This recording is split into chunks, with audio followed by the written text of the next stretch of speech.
Today's tip may seem counterintuitive. If you are always available, well, you might be the reason that your team is not stepping up. Great leaders are not always available. Here's what they do instead. This expert opinion was written by Rosanna Berardi, a founder and managing partner of Berardi Immigration Law. It's late on a Tuesday evening. You're on your couch, half watching a show that you've been watching for 3 weeks, when your phone buzzes. Now, this is not an emergency, just an email that could wait until the morning. You answer it because you're responsive, a good leader, right?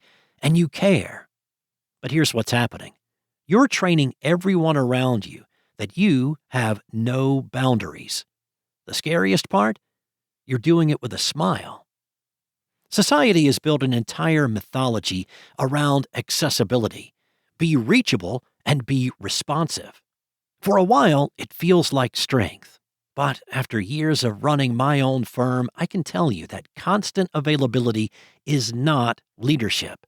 It's a slow, quiet erosion of your authority, your energy, and your team's ability to think for themselves. When you're always available, people stop solving problems. Why would they? You're right there. You become the path of least resistance, and your team's problem-solving muscles atrophy. You didn't mean to create learned helplessness, and yet, here you are. The real cost is not just your evenings and weekends. It is the slow death of strategic thinking. Think about the last time you let someone struggle with a problem before jumping in. It's hard to remember, right? Well, that's the issue. When you insert yourself into every decision, you are not helping. You're hovering. Your team never gets the chance to build confidence because you're the safety net. The moment you are unavailable, everything stalls.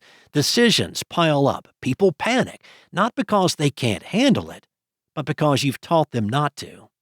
A team that cannot function without you is a liability, not a strength. The goal is to build people up so well that your absence barely registers. That only happens when you're willing to step back, even when it is uncomfortable. Setting boundaries sounds great in theory. Now, in practice, it feels like you're I'm unavailable after 6 p.m. away from losing a client. So make it concrete. With clients, a template you can use is, your matter is important to me, and I want to make sure every response you receive is thoughtful and thorough. If something urgent comes up, my team and I will monitor and will jump in quickly. For everything else, you can expect a response within 24 business hours, so I can give your question the careful attention it deserves. With your team, try this script. I trust you to make this call. Run with it, document your reasoning, and loop me in at our next check-in. If it's an emergency, you know how to reach me, but I'm betting it's not. And with partners, try this template. I've blocked this time for deep work and strategy. Can we schedule our touch points in advance so neither of us is playing phone tag? I'm more useful when I'm prepared. Now notice what these scripts have in common. They explain the benefit to the other person. You're not withdrawing. Instead, you're upgrading the quality of your presence. Your calendar is either a reflection of your priorities or proof everyone else's priorities run your life. Start by blocking your highest value hours, not what's left over or gaps between meetings, your best hours, scheduled first, non-negotiable. Then create a simple response window policy, check messages at 9 a.m., noon, and 4 p.m. Turn off notifications. You're not ignoring anyone. Instead, you are giving them a thoughtful reply instead of a knee-jerk response. Most people can't tell the difference. The ones who complain about a 2-hour wait, well, that's worth paying attention to. Finally, institute No Meeting Mondays or Deep Work Fridays. The name doesn't matter, but the white space does. Boundaries without warmth feel cold. The goal isn't to become a robot with an out-of-office message. It's to create a structure that improves your relationships.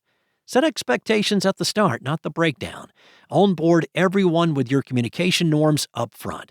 Have a 5-minute conversation about how you work best, how to reach you, and what they can expect. Create an escalation path. Define what constitutes an emergency. put it in writing, and let your team handle the rest. You'll be shocked how rarely things escalate. Use technology as a filter, not an imitation. Autoresponders, shared inboxes, and team communication tools, these aren't impersonal, they're intelligent. You don't have to be available to everyone all the time to be a great leader. In fact, the leaders who last protect their energy, model healthy boundaries, and trust their team to step up. That 9:47 p.m. email can wait. When you stop answering it, something interesting happens. Clients adjust, your team grows, and you remember what it felt like to be off the clock. Try it. Start with one boundary, one script, and one blocked morning on your calendar. The bridges won't burn. They'll actually get stronger. That's all for now. You can find more helpful advice at Inc.com. Come back Thursday for another tip from Inc.